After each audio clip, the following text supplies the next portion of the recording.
अस्सलामुअलैकुम स्टूडेंट्स। बेटे आज का जो हमारा टॉपिक है वो है कंट्रोल ऑफ बैक्टीरिया।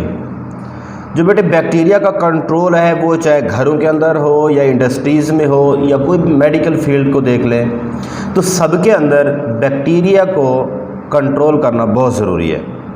अब हम क्या करते हैं, जो बैक्टीरिया की वजह से डिजीज़ होती हैं हमने उनको कंट्रोल करना है with the help of control of bacteria.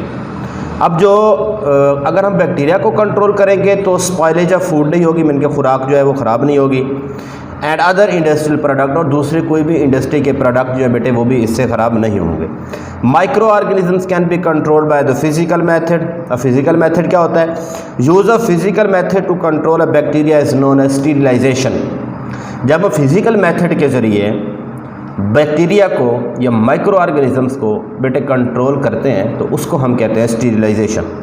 अब स्टीरिलाइजेशन के अंदर steam, dry heat, gas filtration and radiation जो है वो उनका इस्तेमाल होता है। दोबारा सुन लें, जब हमने स्टीरिलाइजेशन करना होता है तो उसके अंदर steam, dry heat, gas filtration और रेडिएशन जो है बेटे उनको हम इस्तेमाल करते हैं।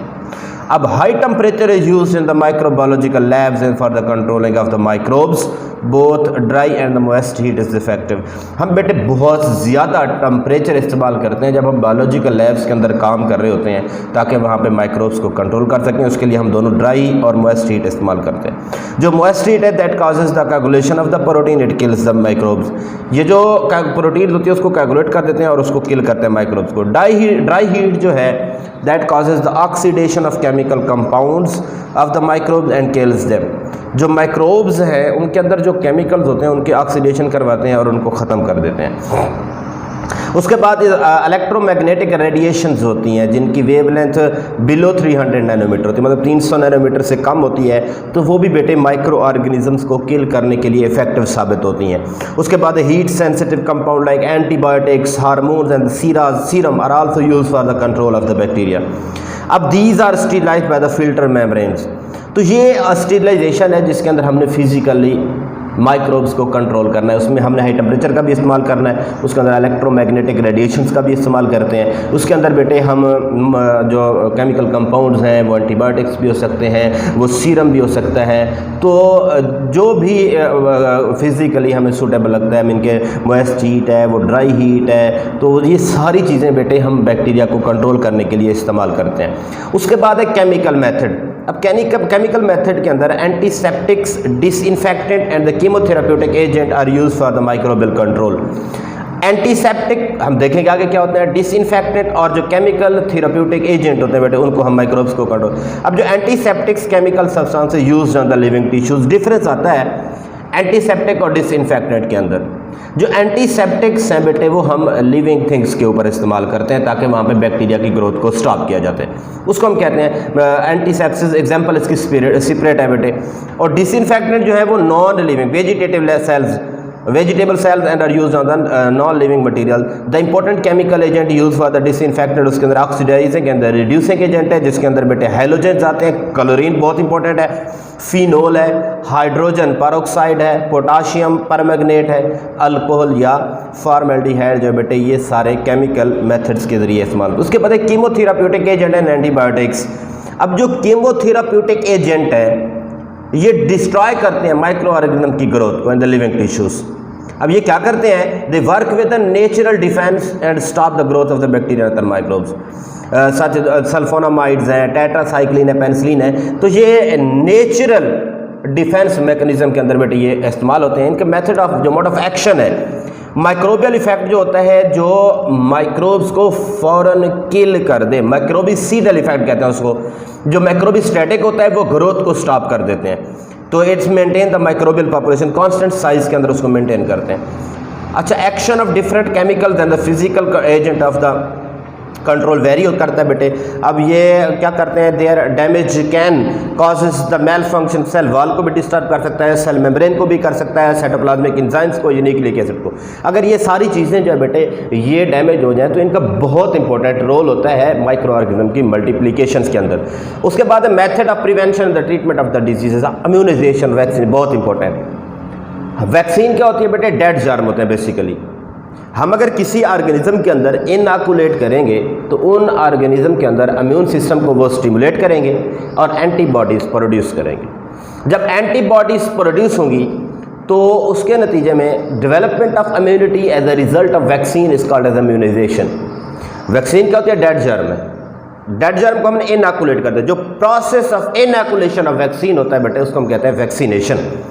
अब जो प्रोसेस ऑफ इम्यूनाइजेशन में देखें कि vaccine is a dead germ which is injected into the body and produces antibodies and make the person immune from the attack of that germ. तो मतलब यह है कि जैसे एंटीबॉडीज़ प्रोड्यूस होंगी तो वो माइक्रो ऑर्गेनिज्म के खिलाफ रेजिस्टेंस क्रिएट करेंगी।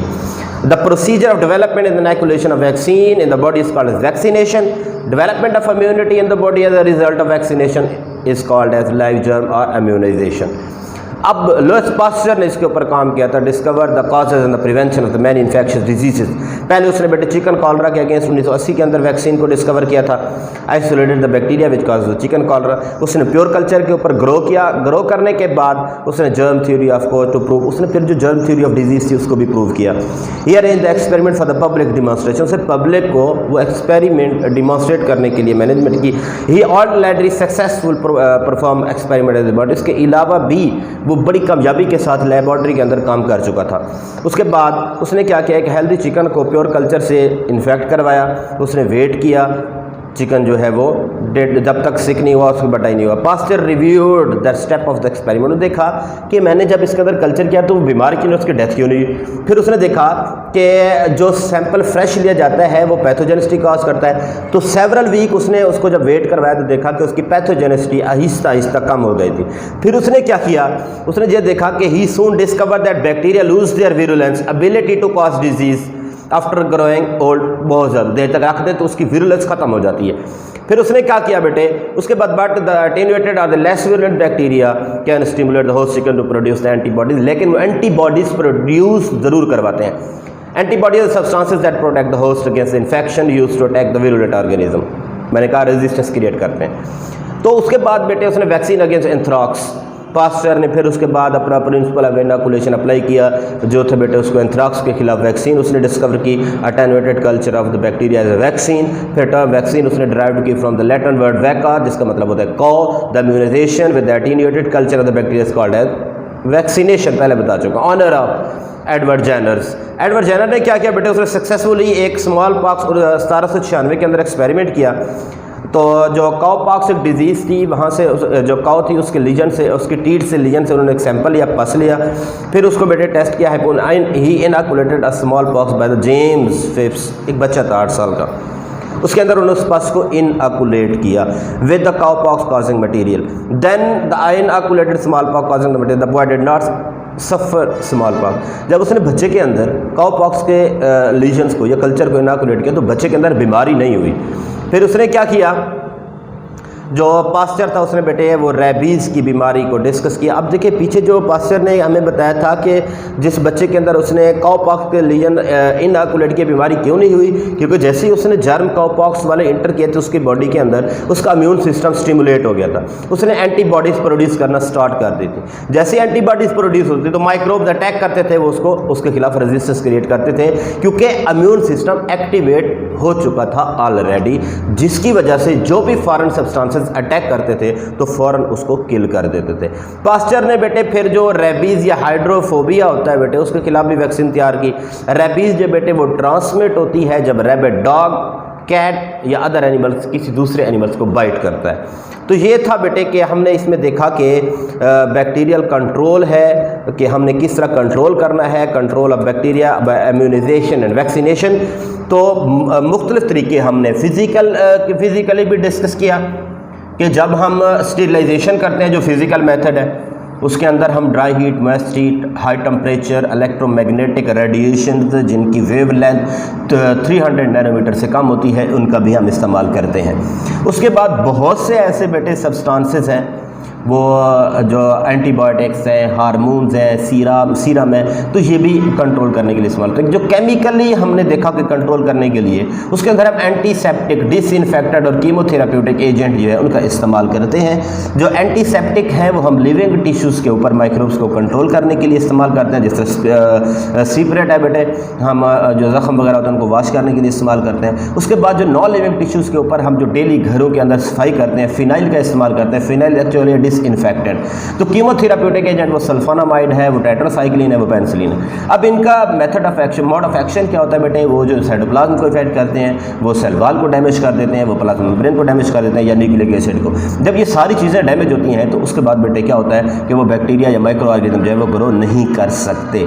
उसके बाद बेटे जो डिजीज़ को कंट्रोल करना है वैक्सीनेशन और इम्यूनाइजेशन के ज़रिए। मैंने पहले कहा कि जो वैक्सीन है वो डेड जर्म्स है बेसिकली। जब हम बॉडी के अंदर इनोकुलेट करते हैं तो वो इम्यून सिस्टम को स्टिमुलेट करते हैं, तो इसको हम कहते हैं वैक्सीन। जब हम procedure of inoculation of vaccine जो है उसको हम कहते हैं वैक्सीनेशन। जब वैक्सीनेशन के नतीजे में इम्यूनिटी डेवलप होती है उसको हम कहते हैं इम्यूनाइजेशन। तो बेटे उसके बाद हर किसी का काम था, लुईस पास्चर ने काम किया, उसके बाद एडवर्ड जेनर ने काम किया, तो हर किसी को हमने डिस्कस इन डिटेल किया। उसके बाद बेटे ये था हमारा आज का लेक्चर। अगले लेक्चर तक के लिए इजाज़त दीजिए। अल्लाह हाफ़िज़।